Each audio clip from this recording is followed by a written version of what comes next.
Thanks for listening to the Pop Culture Cosmos and the PCC Multiverse. Check out more great podcasts today on one of these awesome affiliate networks. You're listening to a Weeby Geeks Network podcast. You're listening to the ESO Network, your station for all things geek.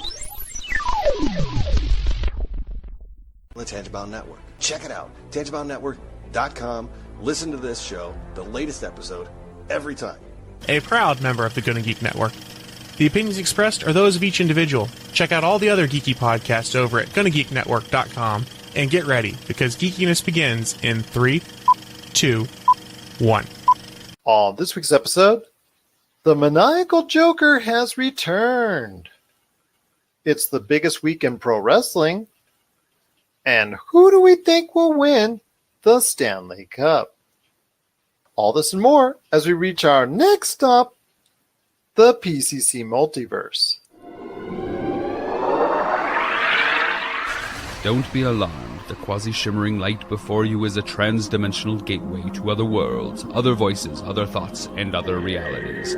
Up feels like down, and down feels like the number 7 on a Wednesday morning. Don't worry.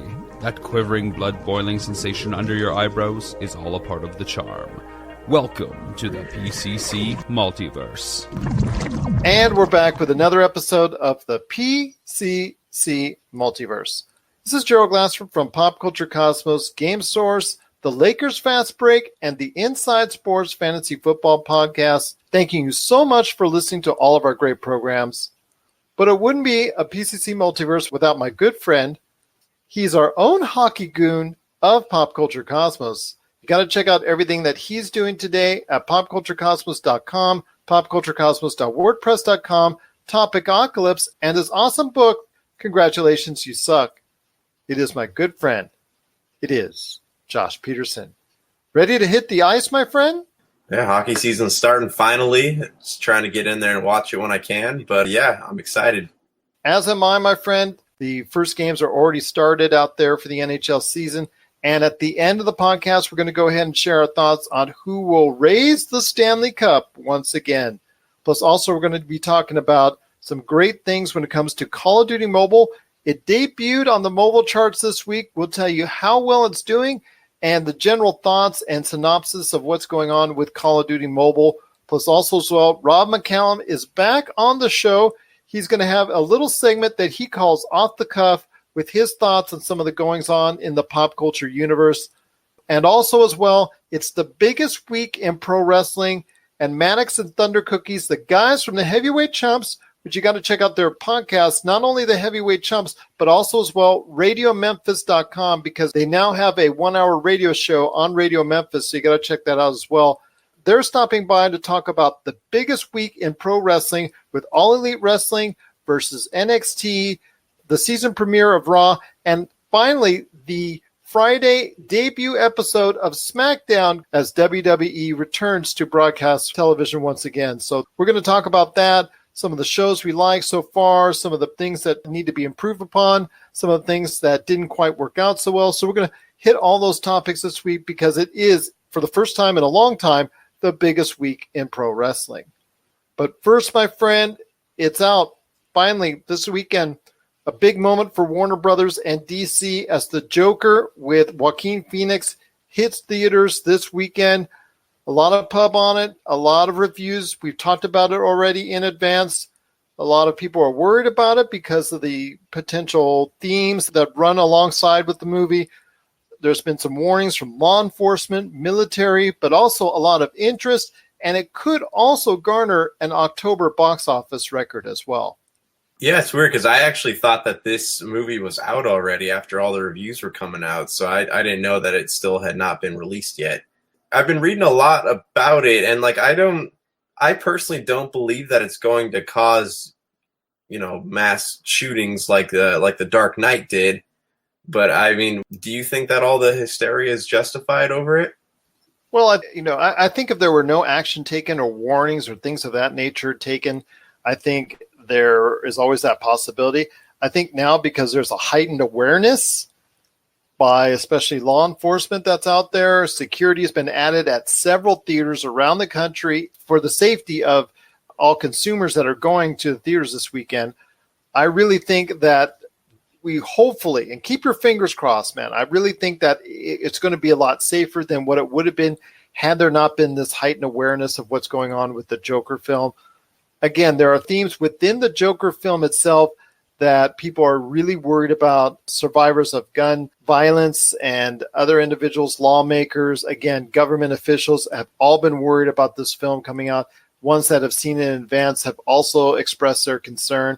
But again, as a movie, critics have also weighed in, for the most part, some very stellar reviews. Oscar buzz already for Todd Phillips, the director, and of course, Joaquin Phoenix, who plays another iteration of the Joker, which I thought, yes, it's being done, but I didn't think it could be done again at the level of what we've seen with Heath Ledger and Jack Nicholson, and of course, to an extent, Mark Hamill, who have played the Joker so brilliantly over the years. So I ask you, my friend, it's headed for a big debut. With all that aside, it's headed for a big debut. $85 million or roughly thereabouts. With all that said and done and the hype is there, do you think this could be ending up, after all said and done, a big win for Warner Brothers? Oh, I think so. But here's what's going to happen if the film is overly successful. They're going to go against what Todd Phillips wants, and they're going to try to incorporate that into their universe, or they're going to try to make more films in that Joker universe, because that's what Warner Brothers has always done. You're right, because he has said repeatedly that this is going to be a one-off, but if it is a major success, the temptation might be just too great. I mean, trying to shoehorn his Joker into the rest of the DC universe, especially the fact that it looks like it's set either in the late 70s or early 80s, I don't even think that it would fit well. This version of the Joker would fit well within the confines of, let's say, Wonder Woman 84, because that takes place in 1984. I still don't think that would work from there. I think you're right. It should be left alone as a standalone product, as a standalone movie.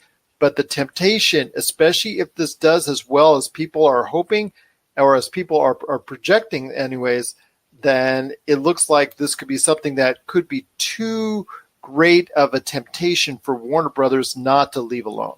Yeah, because they're still looking for that spark. I mean, they kind of found it with, I don't want to say Shazam, but I mean, a couple of their Aquaman, Wonder Woman, like, yeah, they've kind of found the spark. But if the Joker is extremely successful, then who's to say they're not going to try to incorporate that into the DC universe and try to get, Joaquin to come back and play Joker in another movie, or maybe do another hero back in the era that the Joker film takes place. It's not. I don't think it's safe to say they won't try to exploit it in some way. It's funny, my friend, because I want to say that this is a total 180 that I've taken. Now I want to go see the film. I'm going to go see the film. And in fact, Jason Todd Feinberg, coming up on the Monday show, is going to review the film for us. And hopefully I will have seen it by then myself. But we've gone from a point where we didn't want to see the movie. And I know you probably still don't want to see the movie. But I would now want to see the movie after those initial trailers just didn't give us the good vibes. But all the hubbub, all the news, all the reviews, now I'm really on board with it. But it's interesting. The one with a lot of good buzz, originally at the time, Shazam, bombed at the theaters. It really didn't do well at all, which was a shame because a lot of people truly enjoyed that film for so many reasons. That one didn't do well, but the Joker looks like it's going to go ahead and at least recoup some of those losses.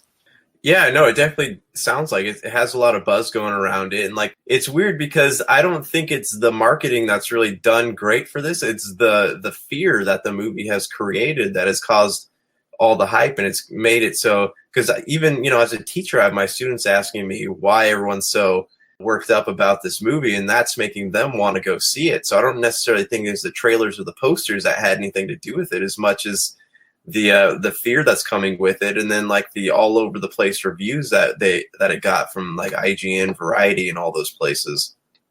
Well, because it came out so early, it almost, like, for instance, we talked about sometimes video games that come out for reviews at least a month and a half in advance. The Uncharted games, they always seem to come out well in advance of their expected release date.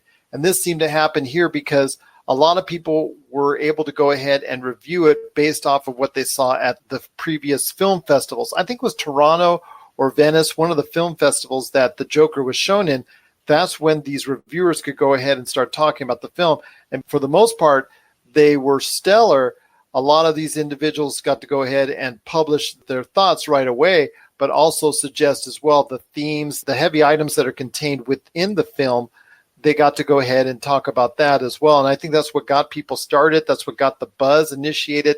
That's what got the concern raised as far as, well, not just from parents, not just from gun violence victims, but the government and law enforcement as well. So now you have all these entities are creating a lot of the stir that are very concerned, and in some cases rightly so, but also it has created a lot of buzz for a lot of individuals like you and I, and a lot of other people who say, you know what, wow, this is creating a lot of interest, not only Oscar buzz, but also a lot of buzz in the news.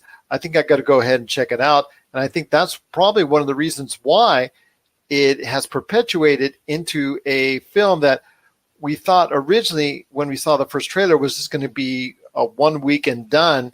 It's out of the theaters, or a film that we really didn't have many expectations for, into a film that we could think by the end of 2019 could be one of the biggest success stories of the year.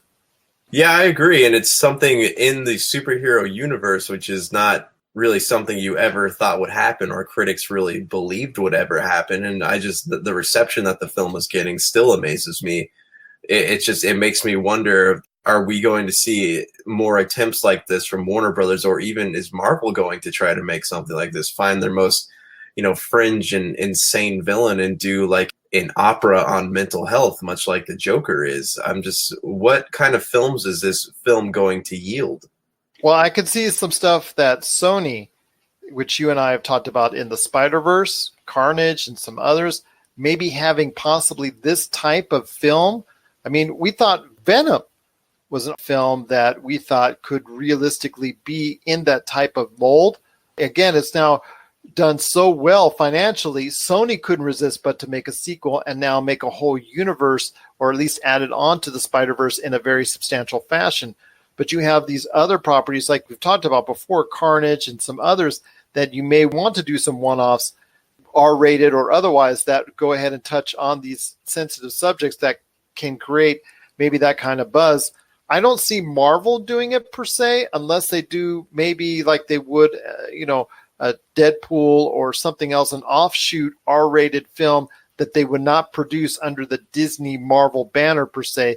They would maybe do it on one of their other film studios that they could go ahead and do it. They could realistically still do it under Fox as well.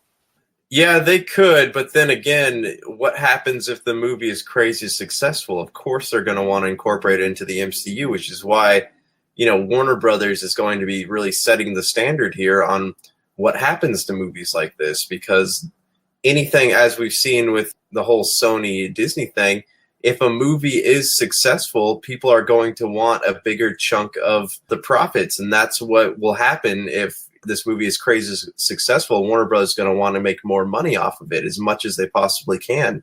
And if they do that, then Marvel will see the trend, and who knows what could happen from there. You're right. Who knows what can happen from there? But I will say the Joker is looking to do very well at the box office. With any luck, and with a lot of interest and good word of mouth, it could hit $100 million this weekend at the box office, which you and I, when it first came out, as far as the trailers are concerned, we just thought it would have no inkling to come even close to that. We were very down on it.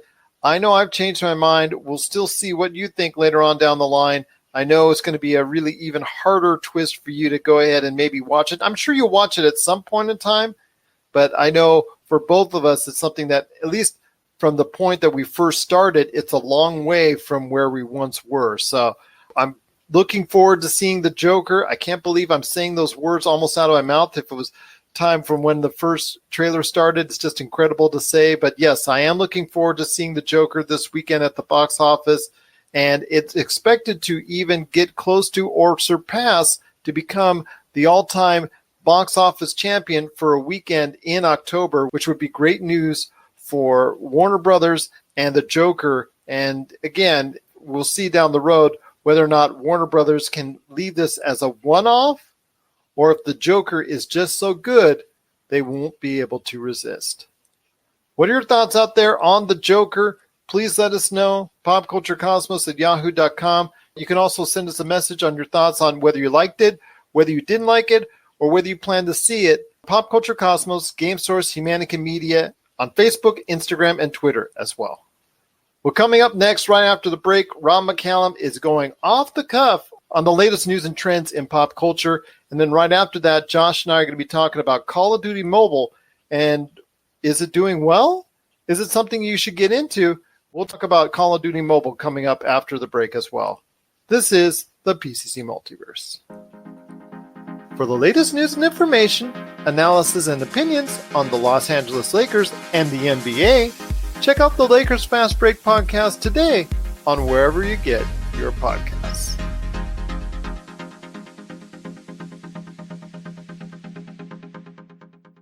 Welcome to Off the Cuff with No Guff. I'm your host, Rob McCallum. This is brought to you by Heroes Cards and Comics in London, Ontario, Canada, official sponsor of my new series, Action Figure Adventure.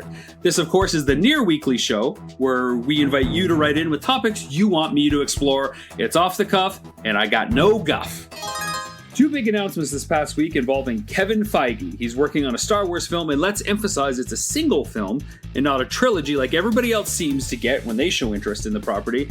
And he's back in the saddle on the next Spider-Man film after Marvel and Sony were able to work out a deal to continue making billions of dollars.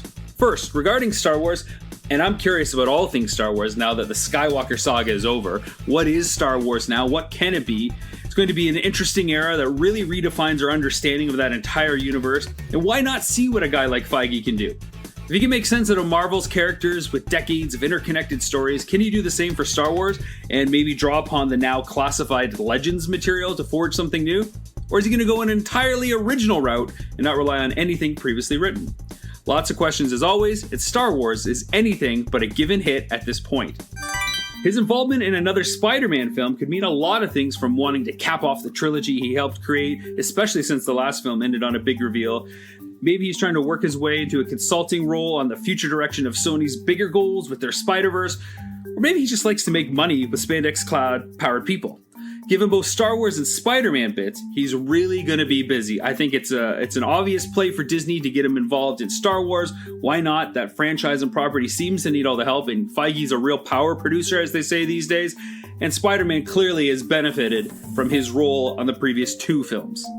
I was recently asked, can The Irishman be a big win for Netflix? Well, it has to be a huge hit, and thanks to recent reviews, it sounds like it's classic Scorsese. So count The Irishman up there with Goodfellas, Casino, and The Departed, if we can trust the early buzz. Everything Netflix does going forward has to be a hit. Disney, Apple, and Amazon are going big, and Netflix cannot rest on their acquisitions of the Seinfeld library or other little properties that they're getting that have fanfare to keep people around. It's going to take big event films and shows like The Irishman and last month's star Crystal, Age of Resistance, to get people to plunk down their monthly fee. But can Netflix produce enough monthly hits without a dial tone of product?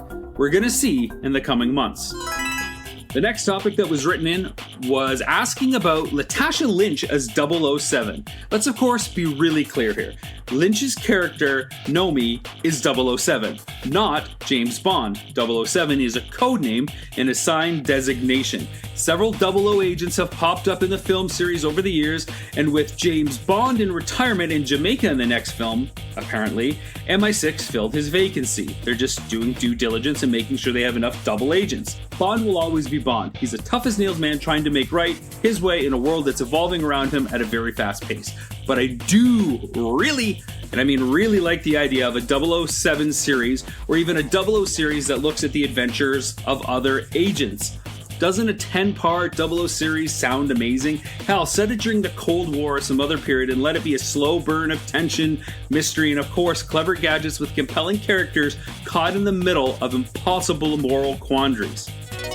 I avoided two write-in topics this week. but I guess I haven't avoided them since I'm going to talk about them anyways. I was asked to comment on Minecraft and its future. I really have no idea. It's a game I've never played, and I know that puts me in the 1% of the 1% that haven't played Minecraft or even really watched anything about it. It looks like animated Lego to me, and I'm sure that's the most ignorant thing you'll ever hear. But I do know even if it's unavailable on new consoles or platforms going forward, the existing offerings will continue to have a huge following. We've seen this forever with the retro game community.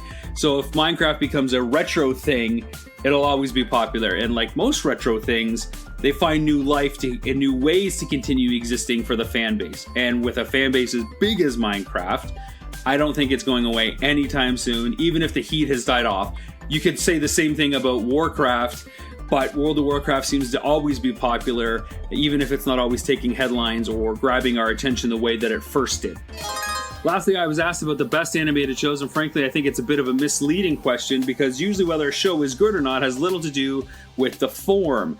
Disney used to have a rule about animating, and not to animate something unless it could only be achieved via animation. So, the way that the genie shapeshifts in Aladdin, you could only do that with animation. You couldn't do that with live action, at least back in the day. Or talking animals was always a classic instance where animation makes more sense to do with those characters. Of course, the rules have changed, but look at stuff like The Simpsons or South Park. Are those shows good because it's animated? Not really. It's good because of the writing and the timeliness of it. So I'm not even going to go down that road. It's a bit of a cop-out. Best animated shows I don't think is a fair discussion. It's more about what are the best shows, and is it animated? Does it matter? Check back every week with more off-the-cuff thoughts with me, Rob McCallum. You can harass me on Twitter at RobMcZop or on Facebook at facebook.com/RobMcCallumFilms. And we're back with the show. It's the PCC Multiverse. Thanks again to Rob McCallum for going off the cuff on this week's PCC Multiverse. Looking forward to him in future episodes going off the cuff as well. Well, my friend, Call of Duty came out this week with a mobile game that's just rocking the socks off a lot of people, except if you're Nintendo, which somehow is still doing very well in and of itself. So I ask you, my friend, reports say that it actually has surpassed 20 million downloads already and garnered over $2 million in microtransactions. Now, it is, just like all these other free-to-play mobile games, it's designed to go ahead and suck you in, but it's also designed as well to make you pay. Yeah, so I mean, you know my thoughts on Call of Duty. I honestly didn't even know this was a thing, but it sounds like this is mobile gaming, right? We talked about this with Mario Kart. Like, this is mobile gaming. You put an idea out there, you hook people in with the the basic gameplay and concept of it, and then you hit them with all the microtransactions, and that's what it sounds like this game is. Even so, like, you go look at something like Elder Scrolls Blades, right? And that's full of microtransactions as well. That's what mobile gaming is. Mobile gaming is a platform for, I guess, gambling, you would say, and then charging people more money than the game is worth. That's why it's best to stick to console and PC gaming, because mobile gaming is it's a swap meet. And I don't know if this game is fun. Maybe people do like it. I don't know what people have heard about it, but if it's racking up more than $2 million, I'm curious what the audience is. Do you think that it's younger kids, or do you think that it's adults playing it, or like a healthy mixture of both? I'm not sure if it's a healthy mixture of both. I believe kids are playing it. I could pretty much guarantee you that a lot of kids are playing it. When they're not playing Nintendo's Mario Kart Tour, they're playing this game, and somehow they're finding room somewhere for Pokemon Go and the Harry Potter mobile game as well, I'm sure. At least my kids are anyways. But I will say this, that these free-to-play mobile games with all these name brands attached to them, it's just a matter of how good they are to entice that individual to go ahead and give it a try, and to keep them enticed and entranced to go ahead and spend money on it. I know we've talked about the success of Mario Kart Tour. This looks like it's going to be extremely successful as well. And the reason why is because that it's garnering good reviews too, is on top of that. I know we've had issues before with Call of Duty games on other platforms. Like, remember, they were on the PS Vita at one time with a horrible game that a lot of people would rather soon forget. But with this mobile game that's out, they did a really quality job. It looks like, and Activision has really done a number this time, with a lot of people saying that it is very comparable and even better in some cases than PUBG Mobile, which is considered by many the best of these shooter mobile games that are on a mobile platform. So it's right there in the numbers. I mean, everybody's getting geared up for Call of Duty Mobile. It's just so interesting to see how that's taking place. But this is now going to be a nonstop thing, my friend. We've now seen a major entity for Nintendo and Mario coming to platform in both Super Mario Run and now Mario Kart Tour. We've now seen Bethesda dip its toes in the water with Elder Scrolls Blades. And now we see Call of Duty from Activision. I mean, we're just going to go ahead and see mobile versions of every major platform coming over to mobile, and you're going to see all these different familiar IPs now having a mobile version in and of itself. Do you see this ever stopping? Because I don't see it stopping anytime soon. No, and I honestly think that it's only going to be multiplayer games. Like you see Final Fantasy, right, made the jump to mobile not too long ago. And they have game like you can play the original hits, but most of the stuff that they have out that people like to play are the ones filled with microtransactions. It really is that mobile gaming is a swap meet. That's all it is. It's for developers to make money. They spend all this money on these big AAA games, and then they throw something on mobile just for the sake of profiting. It has nothing to do with quality gaming when it comes to being on a mobile platform. It's all about how much money they can make. Yeah, maybe they'll try to make it. They need to obviously make it good so people pay for it. But like, look at Mario Kart. It's only for making money. That's all that is. And it sounds like the same thing with Call of Duty, same thing with Fortnite. Like all these games exist on mobile platforms just to make money. And that's not gaming. That's just robbery, it feels. Well, how fast do you think one of the major players in the console industry that you and I have complained about over the recent months, aka 2K, will throw a major property like either Red Dead Redemption, GTA, or even Borderlands, which I think is right now the most susceptible to being on a mobile platform in that type of fashion, coming out sooner rather than later? I don't think like as far as Borderlands goes, like they did port the Borderlands 2 onto PS Vita, and I think that there's a difference between a port onto a mobile platform and a mobile. Well, let's say a mobile version of Borderlands. Okay, so for a mobile version of Borderlands, I don't think that would happen because Randy Pitchford already has enough hate being thrown at him on the daily. I don't think that that brand could really endure going through the negative publicity that would come with loot boxes and stuff like that. So I almost, I see why they do it. I don't think that it's worth the time and money to invest in making a mobile game unless you're going to make money off of it. I see maybe side scroller, we have side scroller versions of Assassin's Creed. We have smaller versions of these games coming out, but I don't see like a lot of bigger franchises, like Halo or Gears or any of these creating mobile games in the vein that we see them now. Maybe they will, but I don't think that the fans of those series, this is what they want. Whereas Call of Duty is already a cash shoot anyway. So is Fortnite. So it's just, are we going to see these bigger games, these more story oriented games hit mobile platforms? I don't know. I hope not, but I'm sure we're going to be seeing more of like the multiplayer type ones. Who knows? Maybe a Destiny one will be next. That could be a definite possibility. I know Destiny 2 has seen a resurgence in popularity with the release of new DLC. So a lot of people are getting back into Destiny 2. And now that Bungie has its freedom from Activision and from Microsoft and is wanting to do its own thing right now, Destiny 2 is looking a lot better than it did, let's say, this time last year. So it's a good sign for them. But I could see them going onto a mobile platform with a Destiny version for the mobile audience. I think there could be a day where there could be a Borderlands or something from the 2K library that goes on a mobile platform because 2K and microtransactions, they're really heavily entwined. And as far as Microsoft, I wouldn't put it out of the realm of possibility to see a Halo go on there at some point in time down the road.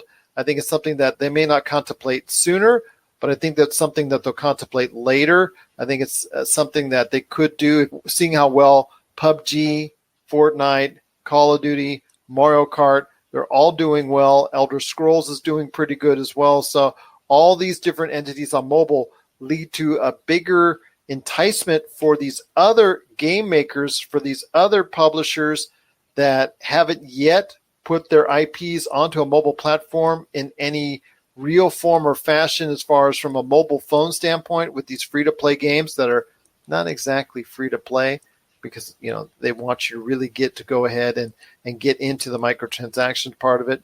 Even with the backlash from that, I still say you're going to see a lot more of these IPs go into it. And I'm sorry, Josh, I think we're going to have this conversation further along down the road. Don't be surprised if you see your favorite IP come to mobile in a free-to-play format sometime soon.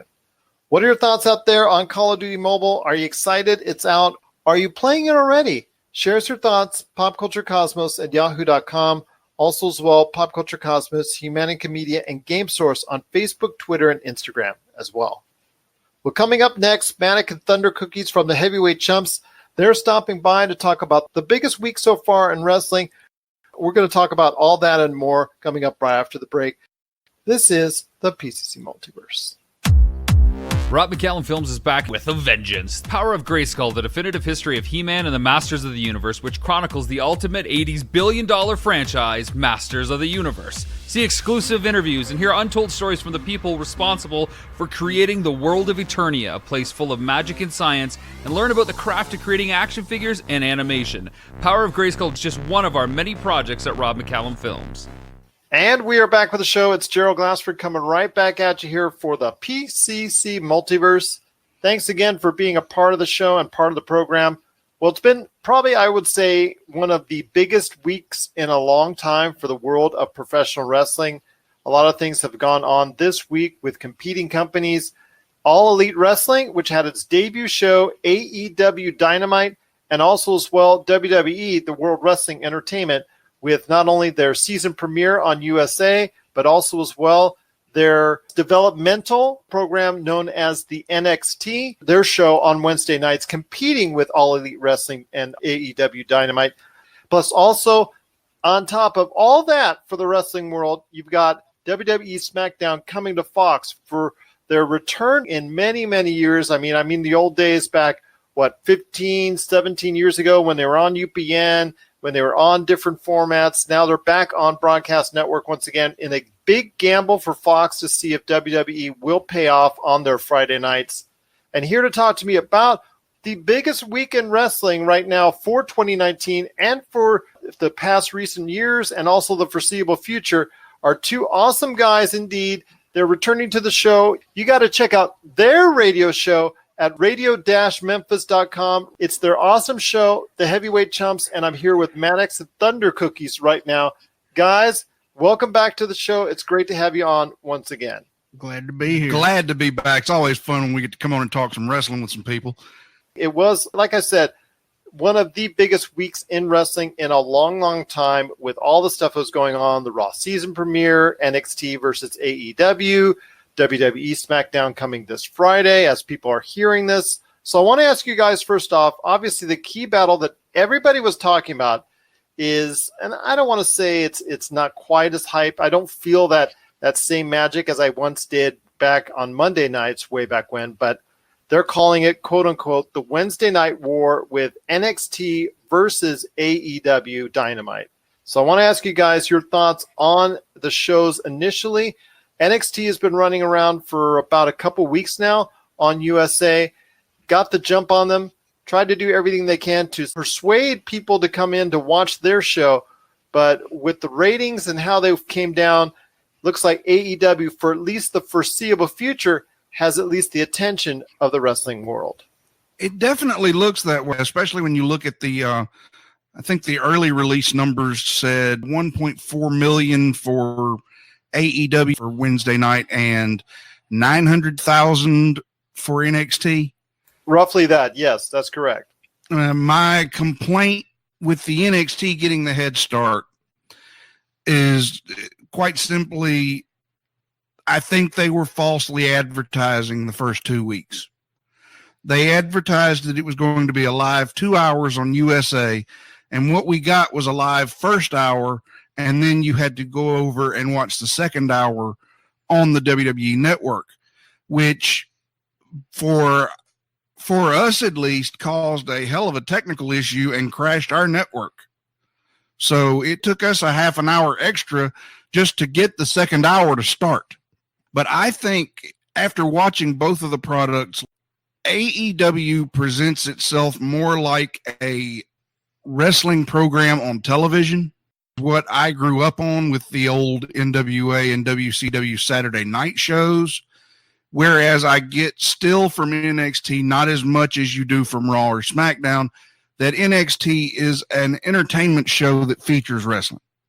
And it harkens back somewhat to the Monday Night Wars. You flip the channels back and forth between Monday Nitro and Raw at that point in time, going back and forth, deciding which show you wanted to go with, which storylines you wanted to follow, which matches were better and more interesting at each point in time. So I found myself going back and forth with each. I found both shows having some good points. I also found both shows to have some weak points as well that they need to shore up. But I want to hear from you guys, first off, the positives from each of the shows that you guys saw last night. Maybe it was match-wise, maybe it's the way it was set up, or maybe it's something that really stuck out to you both. The setups for the show, they put their best foot forward. They put the top of the line out there. And I had read somewhere that AEW had left off Luchasaurus and Jungle Boy and all these others that were top talent also off the main show. But you got to look at what you're up against.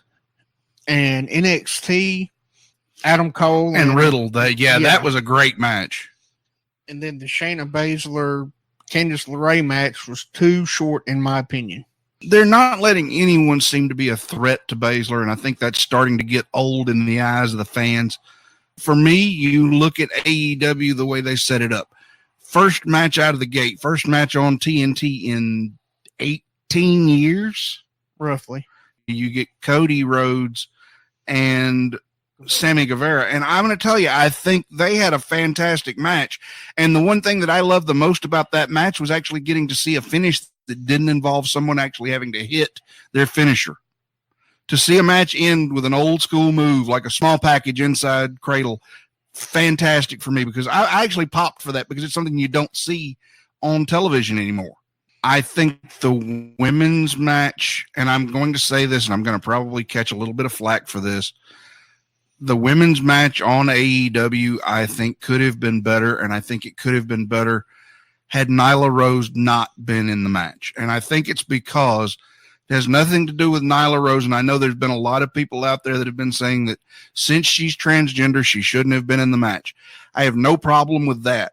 The issue is she is not ready to be on television on a weekly basis. She's sloppy. And she showed that when she did botch that Liger powerbomb at the end of the match on the interviewer that was out there for Riho. I get that sense as well. A lot of people are talking about that. And when you're in the bright lights, it could be attributed to nerves. But still, when it comes to millions of viewers watching, and at this point in time, like you said, it was 1.4, you cannot be making those type of mistakes. People see through those flaws and will turn off your product rather quickly. I want to get to you guys' thoughts on NXT for a second here, and a major surprise in a returning individual to the level of NXT. A great big surprise for me. Do you see it as a step down for him? And what happens when Finn Balor now goes to the NXT full time? Well, okay, first off, there were two surprises last night. The return of Tommaso Ciampa and Finn Balor. But one was actually on its way, because you could tell as soon as he made that workout video the morning of, and you saw that he was in somewhat decent shape coming back from surgery, Ciampa's return seemed to be inevitable. And what a better way to go ahead and highlight your show. But with Finn Balor, someone who has actually achieved world champion success, albeit for a brief amount of time before injuries set in, and it didn't seem like he was in the WWE's plans long term after that for any stretch of time. It seems like it's a step down for him returning to NXT. I mean, that's just my opinion, and I might get heat for it as well, but I just think for him, it's not exactly the best outlook for his career at this point in time. Well, they don't really have any big names to carry the NXT title right now. You got to put somebody down there that's yeah, you're right. Because other than Adam Cole, there's not a legitimate challenger to that championship. Right. As well as they've done in booking Matt Riddle, I don't see him as a legit number one yet. And it's that big fish, small pond idea. But what do you think? I actually pitched this idea to you yesterday when we talked. The possibility that not only is Balor going to be down there, because as you've seen lately on Raw, the OC, the team of Anderson and Gallows, have been losing again on Raw. What's the opportunity that they're going to come down, put them back with Balor? That way you have him with some backup against the likes of the Undisputed Era, with now Imperium that is showing up on NXT as well from NXT UK. Would it be wise to actually book a strong faction to come in? And I think personally, that's one thing I would look at doing, because I think honestly, Anderson and Gallows need a fresh start, and they've not been to NXT. And I think that would give them that fresh start, because they would be able to work with better talent, and better competition would bring out better for them. Right. And also there's nobody to really go against the Undisputed Era. There's no other faction there. So it would make a lot of sense if Vince would do it. Well, there is a lot of individuals right now in the WWE that could use a fresh change of pace, and NXT could provide that. Again, you guys are right on the money with Anderson and Gallows. Their short-term title reign, again, was not something that worked out long-term for them, and their association with AJ Styles hasn't really been to their benefit like it was before back in New Japan. So you got those situations right there, and it seems to be something that you're right, that they're going to address, and you probably will be seeing more migrations. And for some, like the individuals that wrestle periodically on Main Event or some of the lower card individuals there, it could be an opportunity for them to advance. But with Finn Balor, who a lot of people see as someone who could still be a big part of their company, I think it's a little bit of a disappointment for him. But you're right, he could take advantage of it and take this time to actually rebirth his character in a way we haven't seen before. Once again, I'm talking to Mattox and Thundercookies from the Heavyweight Chumps. You got to check out their podcast each and every week on every single major podcast outlet, and also catch them now with their own radio show on RadioMemphis.com. That's radio-memphis.com. AEW, All-Elite Wrestling, like we talked about, 1.4 million viewers, a lot of great things from it, a lot of great vibes, good reviews, decent matches along the way. They obviously built up some storylines, especially in that last match. I want to hear your thoughts on All Elite Wrestling, where it stands after AEW Dynamite's premiere showing. And, of course, with everything that's great now, you're obviously going to see over the next couple weeks a little bit more, but they shouldn't essentially be about the ratings now or whatever's coming next week and the next week. They need to go ahead and focus on the bigger picture and have AEW Dynamite be something that's special for them 6 months, a year, and beyond. I agree. They need to focus on long-term storytelling and getting the fans acquainted with the talent that they have. I'm going to go ahead and say, in addition to Nyla Rose, I don't care if I ever see Brandon Cutler back on my television. He just looked sloppy in the ring, and I don't think you can have that out there when you're trying to compete at such a high level. The big thing I think that helped stabilize the television program that the pay-per-views at this point have not had, I think having Tony Schiavone as the third member of the announce team really makes a more cohesive unit on the commentary table. And I think that's going to pay huge dividends for AEW, because they have essentially the two voices of professional wrestling for the past 30 years outside of Michael Cole. And let's face it, we all kind of wish he'd shut up. Well, I want to ask you just that. That's one of the things that I found interesting, I shall say, for lack of a better term, with AEW Dynamite, and I felt a need for improvement. And you're right, having Tony Schiavone there is great. He still sounds as sharp as ever, still sounds like he could be that great general presentation host for a broader audience. If you want to talk specific holds, that was never his forte, but having him as someone that can relate to a large audience, That's something that he can do and do very well. And, of course, you have the greatest voice ever in wrestling, Jim Ross, right there. But I ask you, my friends, hearing him last night and hearing him over the past few years has been something that it's just his – I don't know whether it's the fact that maybe the industry has moved a little bit ahead of what he's able to go ahead and report, but it just seems like it's not what it once was with JR. And I don't know, is there something that maybe needs to be done on that end? Because it just didn't seem to click all the way for me in that 2 hours AEW Dynamite. And I think they might need something different to spice things up. Maybe not now, but sometime in the future in regards to their announcing. I think JR got used to having somebody in his ear while he was at WWE.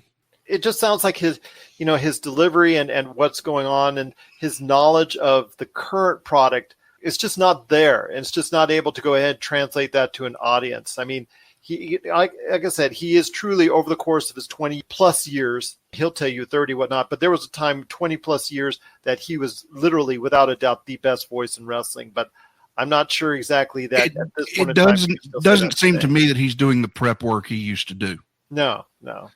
One last thing to ask you guys before we head on out, and that is WWE Smackdown on Fox. Like I said, it's a return to the WWE 2 broadcast networks for the first time in a long time. So I ask you guys your thoughts on WWE Smackdown going to Fox, and is this a gamble for Fox that's going to pay off? Well, I think he only did it just so he could fund his XFL. I feel like it's going to pay off for Fox. They're really pushing for a top-notch show. I mean, they were fussing because they got Bischoff instead of Heyman when they did the new GM. Oh, the executive producers, And they're going to get the talent that they want on that show, hands down. With that much money, yeah. My honest opinion, they're going to hotshot the ratings the first couple of weeks, just like they are for the anniversary show. And then you have the draft. Right. And it'll make them essentially brand exclusive, which I think you could just end that wild card rule and we're automatically back to brand exclusive without having to do this. But I apparently don't think on the same level as Vince McMahon. But I think they are going to hotshot the booking with Lesnar in the main event of the first show. The Rock coming back to the SmackDown for the first time in 15 years or better. So I think it's going to be okay. I think long term though, don't be surprised if you see Fox shuffle SmackDown over to somewhere like FS1, because I don't think it's going to pull the broadcast numbers they think it's going to. Guys, it's been great talking to you about AEW, NXT, WWE, all the stuff that's going on in what is considered to be the biggest week in wrestling in quite some time. But I got to ask you, what's going on with the Heavyweight Chumps? Tell everybody about your brand new show on Radio Memphis and all the great stuff that's happening to your awesome show. We did debut the Heavyweight Chumps Radio Hour on radio-memphis.com. It will be on Tuesday nights at 10 p.m. Central Time every Tuesday. We'll run for 1 hour. That is in addition to the podcast, which will release on Thursdays. What you're going to see on the podcast is we're going back to a long-form interview where it's more of a sit-down conversational piece with us and a subject. The pop culture news, things of that nature are going to be migrated more towards the radio show.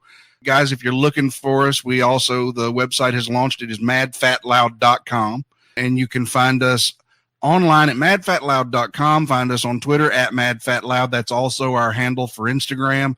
And again, just remember to check us out on radio-memphis.com at 10 p.m. Central Time every Tuesday night. I think you're going to enjoy what you hear. And if you miss it, we're on demand on Saturdays. That's right. We will be in their on-demand catalog beginning on Saturdays. That's, again, the Heavyweight Chumps. You can hear their radio hour on radio-memphis.com. Plus, also check out their awesome podcast each week. Well, whenever you want to hear it, on every podcast format. Again, that's the Heavyweight Chumps. And I'll tell you what, Mattox and Thundercookies, they do a great job on both shows. I got a chance to hear it. I was just so excited for them to hear their awesome show. Now that they're big radio stars, guys, I'll get an autograph if I get the chance to see and meet you guys in person. I'm going to go ahead and get an autograph because you're now big radio stars. Well, I mean, we were big before we started, but we're not exactly radio stars yet. Oh, no. You guys are radio stars. You know, Howard Stern, kick him to the curb. Here comes the Heavyweight Chumps. Hey, I'd just settle for like a tenth of his money. Yeah. You and I both. Mattox and Thundercookies, they're the guys from the Heavyweight Chumps. It's always awesome to have you guys on the program. Just cannot thank you enough for taking the time to being part of the pop culture cosmos. Thanks again, Gerald. I appreciate it. Anytime. If you need your video game fix, be sure to check out Retro City Games. Located in Town Square on Las Vegas Boulevard or in Henderson, Nevada, Retro City Games has the cure for all your video game vices. Retro games and games for current consoles, Nintendo, Sega, PlayStation, Xbox, and more. Retro City Games has all the staples from any library and some highly collectible offerings too. So pick up a few games today at Retro City Games in Town Square on Las Vegas Boulevard or in Henderson, Nevada. Retro City Games is your video game metropolis. And we're back to close out the show. This is PCC Multiverse. I want to thank so much Mattox and Thundercookies from the Heavyweight Chumps for being part of the show. Also Rob McCallum from Rob McCallum Films as well. If you need a listing of where we're at, because we're being played all around the world, 7 days a week, just check our listings today. Pop Culture Cosmos on Facebook. My friend, you've got a great thing going on with Congratulations You Suck. Tell people out there how they can get a copy of that awesome book.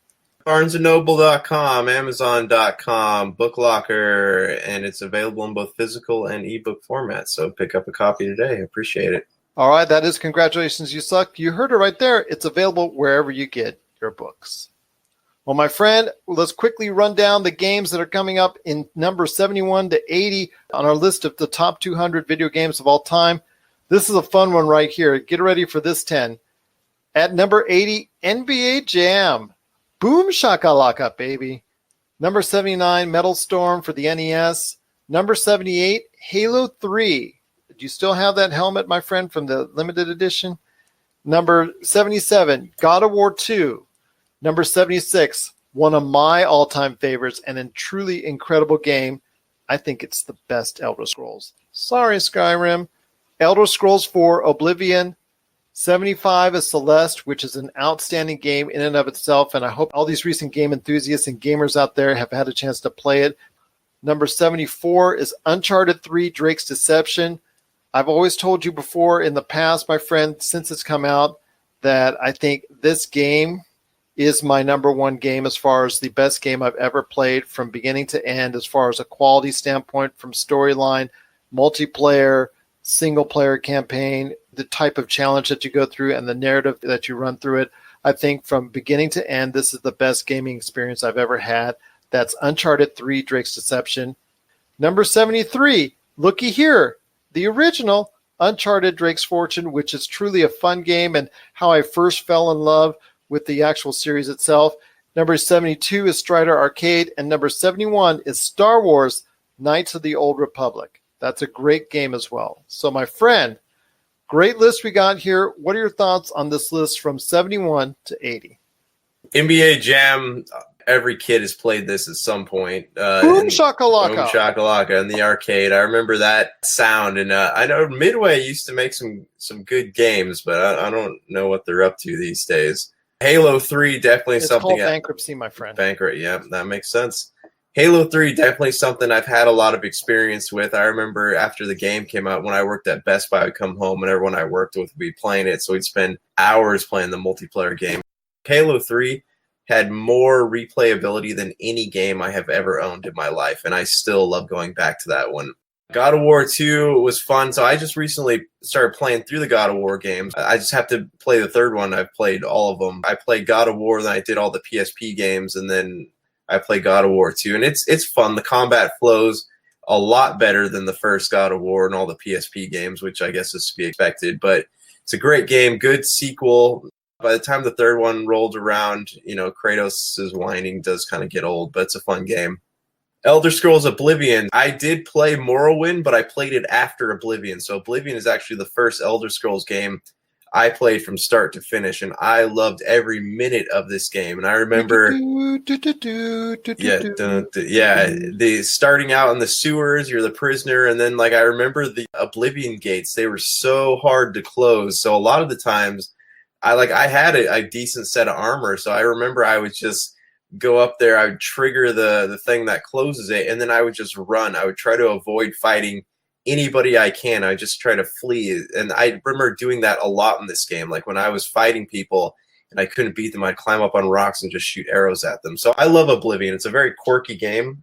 It does still hold up pretty well, and I'm curious to see what those guys who are working on the modded version of it come up with.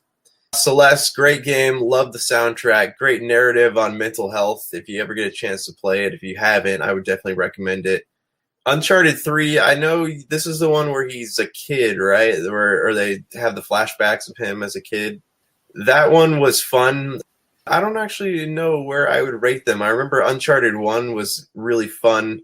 Uncharted 3 was cool. I don't remember much about Uncharted 2, but I also remember really enjoying Uncharted 4.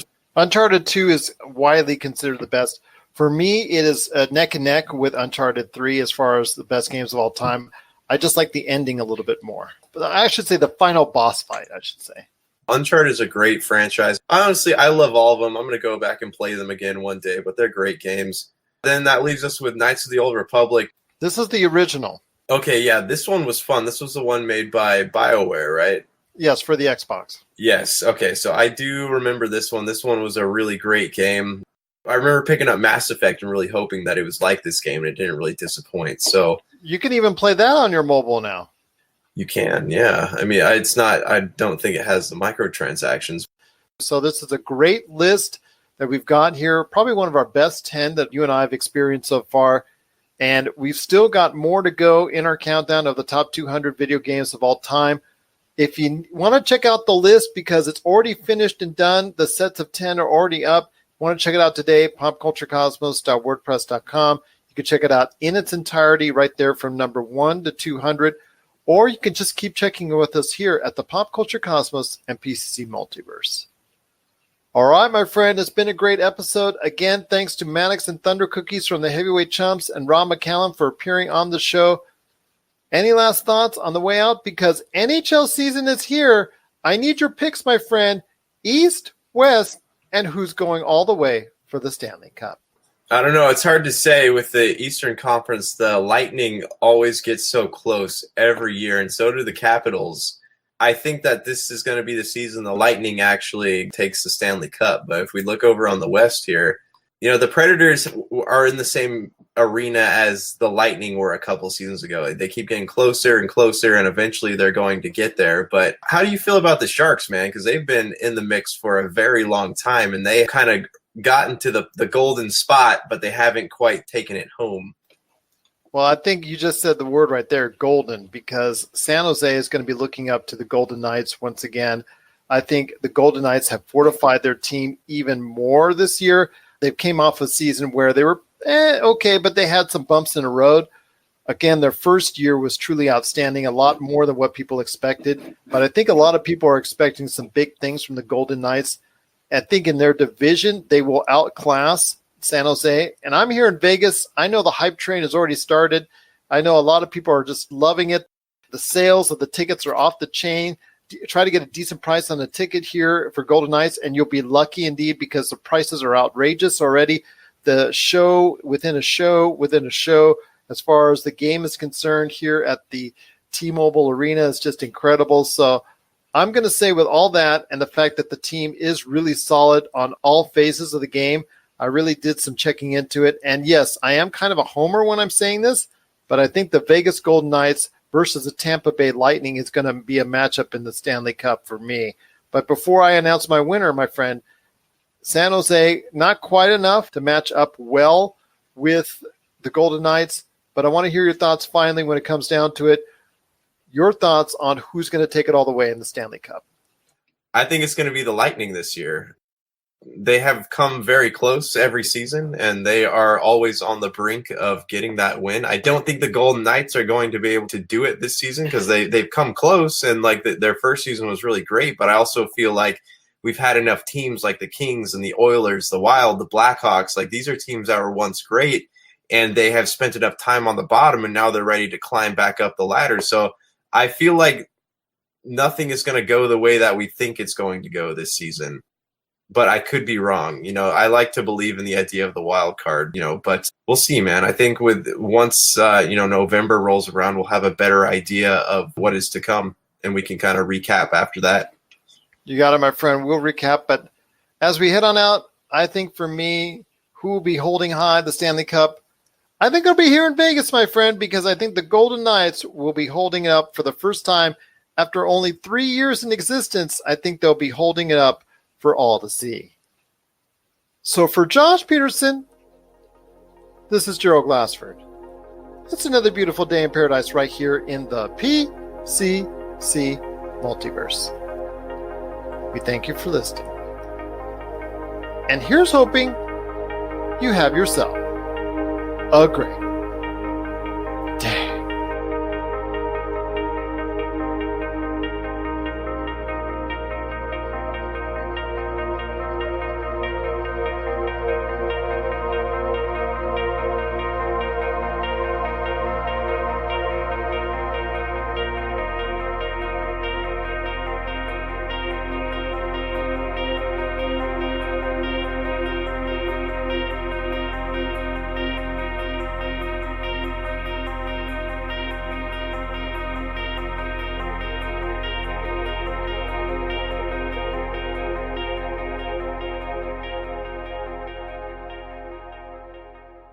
Do you enjoy TV shows, movies, video games, comics, or novels?